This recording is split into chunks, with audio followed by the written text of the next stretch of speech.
Hello student, welcome to your class 10 biology class, in which we will continue today our chapter number 6, that is the life processes, and our topic is human respiratory system. We are talking about only the human respiratory system, not the overall animals. So first of all, what are the human respiratory systems organs that participate in the structure? First one is the nasal cavity, or we can say first one is the nostrils. First is the nostrils. These two hole-like structures which are present at the opening of nose are known as the nostrils. ये जो openings है आपके nose के ऊपर, इनको ही हम क्या बोलते हैं? These are called as nostrils. तो they are the two in numbers. Then from nostrils we talking about the nasal cavity, और we can say it is nasal passage. तो नोस्ट्रल्स से ऊपर जब हम मूव कर रहे हैं तो यहाँ पर ये क्या है? That is called nasal passage. Nasal passage में क्या प्रेजेंट होते हैं? Hair and some mucus is present in nasal passage. किस लिए होता है वो आपका? कि जो म्यूकस है और हेयर्स हैं वो आपके, जब आप एयर कर रहे हैं, ब्रीथिंग प्रोसेस कर रहे हैं, तो जब एयर आपके नोज़ के अंदर जा रही है तो जो आपके उसमें बैक्टीरियाज प्रेजेंट है एयर में, या कुछ डर्ट पार्टिकल्स प्रेजेंट हैं, वो आपके उन हेयर्स के और उन म्यूकस के साथ जो है अटैच हो जाते हैं और वहीं पर रुक जाते हैं. So for the stoppage of the some small dust particles and the bacterias, hairs and mucus is present in the nasal passage और nasal cavity. Then second structure is the pharynx. We talking about the pharynx in human digestive system also. हमने pharynx के बारे में human digestive system में भी बात की थी बेटा. फेरिंग्स क्या है? Pharynx is the structure that is a common pathway for the food and air. ठीक है, it is a tube like structure जो आपका एयर और फूड दोनों को ही एक कॉमन पैसेज प्रोवाइड कर रहा है. Now from pharynx we talking about the larynx. Larynx you can see here this structure. ये जो आप छोटा सा राउंडेड स्ट्रक्चर देख रहे हैं, that is called larynx. Larynx का जो ओपनिंग है उसे हम क्या कहते हैं? That is called epiglottis.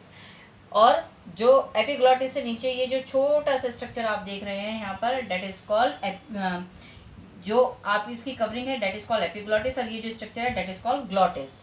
और larynx it is known as the voice box. और ये क्या है? हमारा साउंड प्रोड्यूसिंग ऑर्गन, तो इसलिए हम इसे साउंड बॉक्स भी कहते हैं. लैरिंग से ही हमारी साउंड प्रोड्यूस होती है. और लैरिंग से ऊपर जो स्ट्रक्चर प्रेजेंट है उसे हम ग्लॉटिस कहते हैं. और ग्लॉटिस जिसके थ्रू कवर्ड रहता है तो उसे हम कहते हैं एपीग्लॉटिस. एपी मीन्स ऊपर. एपी जो वर्ड है ये एपीग्लॉटिस, ये दो से मिलकर बना है. Epi means upper. तो जो ग्लॉटिस के कवर कर रहा है that is known as the epiglottis. यही एपीग्लॉटिस फूड को रोकता है आपका विंड पाइप में आने से. अगर आपका ये एपीग्लॉटिस जब हम खाना खाते हैं तो इसलिए कहा जाता है कि बोलना नहीं चाहिए. Why? Because when we talking at the time of food intake, then this epiglottis structure is open and then food come into the wind pipe. तो wind pipe में वो food हमारा आ जाता है. इस वजह से ही हम कहते हैं कि खाने के वक्त बोलना चाहिए, ताकि ये epiglottis कवर करे रखे हमारे किसको? ग्लॉटिस स्ट्रक्चर को. Then larynx it is the sound producing organ, इसलिए इसको we known as the voice box. इसको हम voice box भी कहते हैं. voice box. It is now the trachea. Trachea it is also a tube-like structure that covers with the ring of cartilage. जो trachea है वो ट्यूब-लाइक स्ट्रक्चर है जो आपका सी शेप्ड, ये ट्रैकिया है, ये इन सी शेप्ड स्ट्रक्चर से आपका कवर्ड रहता है. ये सी शेप्ड स्ट्रक्चर पीछे से नहीं आपका बाइंड करेंगे स्ट्रक्चर को, क्योंकि पीछे क्या रहती है? पीछे आपकी बैकबोन रहती है. ये सिर्फ आगे से ही जो आपका फूड पाइप, विंड पाइप है, उसको कवर करे रखते हैं. So these are the C-shaped cartilaginous structures. Cartilage होता है जो आपका थोड़ा सा थिक होता है. ठीक है ना? स्ट्रक्चर बोन्स से कम, और जो मसल्स है उस स्ट्रक्चर से थोड़ा सा हैवी स्ट्रक्चर होता है. That is called cartilage. उसके बाद जो कार्टिलेज आपका जो ट्रैकिया है वो जब आपका लंग्स में ओपन होने वाला होता है तो वहाँ जो स्ट्रक्चर हमारा प्रेजेंट है उसे हम कहते हैं ब्रोंकस.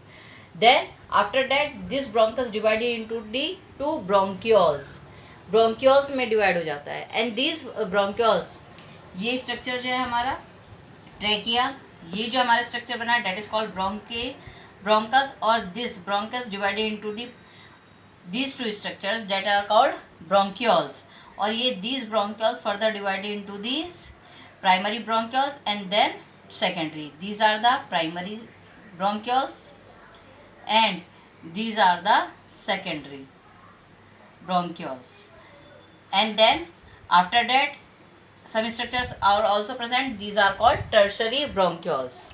तो इस टाइप से जो ब्रोंकस है हमारा वो डिवाइडेड रहता है आपका पहले ब्रोंक्यूल्स में, और ब्रोंक्यूल्स के बाद फिर आपका प्राइमरी, सेकेंडरी और टर्शरी ब्रोंक्यूल्स में. After that some bag like structures are present at the end of bronchioles which are known as the alveoli, और we can say alveolus also. Now we talking about the lungs. Lungs, these are the main respiratory organ of human body. जो respiration process हो रही है वो किस में हो रही है? Into the lungs. अभी तक जो हमने पढ़ा वो सिर्फ पाथवे प्रोवाइड कर रहे थे, लेकिन जो मेन सिस्टम हो रहा है हमारा रेस्पिरेशन को, वो किसके अंदर हो रहा है? लंग्स के अंदर, because alveolis are present in the lungs and approximately 30 crore alveolis are present in human lungs. Human lungs के अंदर 30 करोड़ जो एल्वियोलीज हैं वो आपकी प्रेजेंट होती हैं. Alveolis are present. Then these lungs, they are the spongy structures, they are 2 in number, they are pinkish in color, they are covered with a membrane that is called the pleural membrane. lungs जो है वो जिस membrane से covered रहते हैं that is called pleural membrane. और जो pleural membrane है, the space between the two membrane is known as the pleural cavity, and a fluid is also present in this pleural cavity that is called pleural fold. जो हमारे lungs हैं इनके surrounding क्या होती है? एक और मेम्ब्रेन प्रेजेंट होती है जिसको हमने कहा है प्लूरल मेम्ब्रेन, और जस्ट लाइक और ये जो स्पेस है इसे हमने कहा है प्लूरल कैविटी, और इसके अंदर जो हमारा लिक्विड प्रेजेंट रहता है that is called pleural fluid that save, और we can say that protect our lungs from any harm. जो हमारे जो लंग्स हैं उनको किसी भी हार्म से प्रोटेक्ट करता है. Now we talking about the diaphragm, that is the last structure of the human respiratory system. It is a dome shaped structure. Dome shaped structure होता है ये आपका, and that support the lungs and heart, and also present in the thoracic cavity. जो पूरा respiratory system है वो human beings में कहाँ present है? into the thoracic cavity, and that help in the respiration system also by their contraction and relaxation. ठीक है, वो हम किस में रीड करेंगे? वो जो इसका प्रोसीजर है that also read in the mechanism of breathing. For today that is enough. Thank you so much.